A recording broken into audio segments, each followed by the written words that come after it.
সেহের জাদু, জাদু বিভিন্ন রকমের। তার মধ্যে একটি জাদু হচ্ছে কাউকে আকৃষ্ট করা, আর একটি হচ্ছে তার বিপরীত। হ্যাঁ, কারো থেকে নিজেকে ফিরিয়ে নেওয়া অথবা তাকে ফিরিয়ে দেওয়া। যেমন, আর এই জাদুগুলি আমাদের দেশের কিছু কথিত ধর্মীয় পুস্তকে আছে। মকসুদুল মমিন আছে, নিয়ামুল কোরআন, আর আপনার ওই সোলেমানি নকশা, হ্যাঁ, আর এই ধরনের যতগুলি আমালে কোরআনি, তাবিজে কোরআনি, হ্যাঁ হ্যাঁ, এইসব রুহানিয়াতের নামে, আধ্যাত্মিকতার নামে এইসব কিতাব, এইসব শিরকিয়াত, কুফরিয়াত আছে, জাদু আছে। বুঝতে পারছেন? কি একটা মেয়ে পছন্দ হয়েছে, কিন্তু খুব ধনীর মেয়ে অথবা খুব শিক্ষিত মেয়ে, আর আপনি একটা মূর্খ, আন্ডার ম্যাট্রিক, ও CMA পাস অথবা MBBS ডাক্তার, ও তো বিয়ে করবে না, অথবা ওর বাবা বিয়ে দেবে না। তাহলে ওকে কি করতে হবে? বা ওর বাবা মাকে আকৃষ্ট করতে হবে, তার জন্য সেহের, জাদু, তদবির, আউযুবিল্লাহ।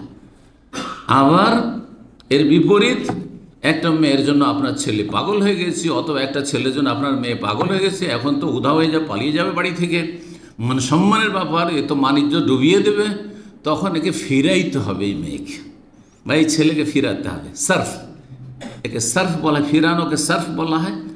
আর আত্মান আকৃষ্ট করা, এগুলি সবগুলি হচ্ছে জাদু। এই সবগুলি হচ্ছে জাদু, কুফরি। যতই সাইনবোর্ড চমৎকার হোক না কেন, এগুলো হচ্ছে কোরআনি আমল। আবার নেয়ামল কোরআন, নাউজুবিল্লাহ, নামটা কত বড়, হ্যাঁ, অবিচারমূলক নাম।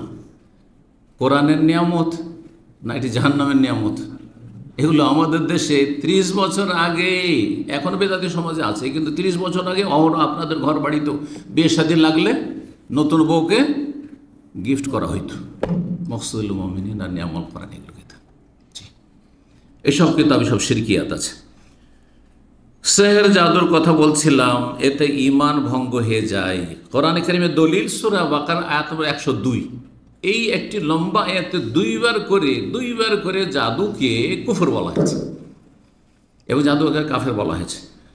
আল্লাহ বলছেন, ওমা ইউআল্লিমানি মিন আহাদিন হাত্তা ইয়াকুলা ইন্নামা নাহনু ফিতনাতুন ফালা তাকফুর। হারুত আর মারুতকে আল্লাহ মানব জাতির পরীক্ষার জন্য পাঠিয়ে দিলেন।